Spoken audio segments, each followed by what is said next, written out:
ಇನ್ನೊಂದು ನಂಗೆ ತುಂಬ ನಗು ಬಂದಿದ್ದು ಅಂದರೆ ಕ್ಯಾನ್ಸರ್ ವಿಷಯ. ಅದು ನನಗೇನು ಇದಾಗಲಿಲ್ಲ, ನಂಗೆ ತುಂಬ ಹಾಸ್ಯಾಸ್ಪದ ಅನಿಸ್ಬಿಡ್ತು. ಪೂರ್ತಿ ವಿಚಾರ ತಿಳ್ಕೊಳ್ಳಿ, ಅರ್ಧಂಬರ್ಧ ನೋಡಿಬಿಟ್ಟು ನೀವೇ ಏನೋ ಕಾಲು ಬಾಲ ಹುಟ್ಟಿಸ್ಕೋಬೇಡಿ.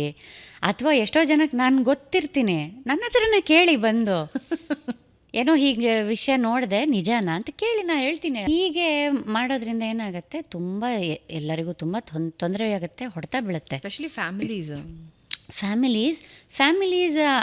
ಫ್ಯಾಮಿಲಿಗಿಂತ ಹೆಚ್ಚಾಗಿ ವೃತ್ತಿ ಮೇಲೆ ಹೊಡೆತ ಬೀಳುತ್ತೆ.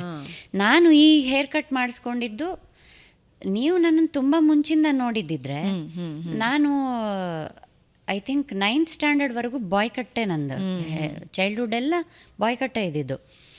ಆಮೇಲೆ ಆ ಸೀರಿಯಲ್ಗೋಸ್ಕರ ಈ ಒಂದು ವಿಲನ್ ರೋಲ್ ಮಾಡೋದಕ್ಕೋಸ್ಕರ ನನಗೆ ಶಾರ್ಟ್ ಹೇರ್ ಕಟ್ ಕೇಳಿದ್ರು ಅವರು. ಸೊ ಮತ್ತೆ ಮಾಡಿಸ್ಕೊಂಡೆ. ಹಾಗೆ ಹೇರ್ ಕಟ್ ಮಾಡಿಸ್ಕೊಂಡವ್ರಿಗೆಲ್ಲ ಕ್ಯಾನ್ಸರ್ ಬಂತು ಅನ್ನೋದಾದರೆ ಅರ್ಧ ಪ್ರಪಂಚ ಖಾಲಿಯಾಗಿರ್ಬೇಕಿತ್ತು ಇವಾಗ.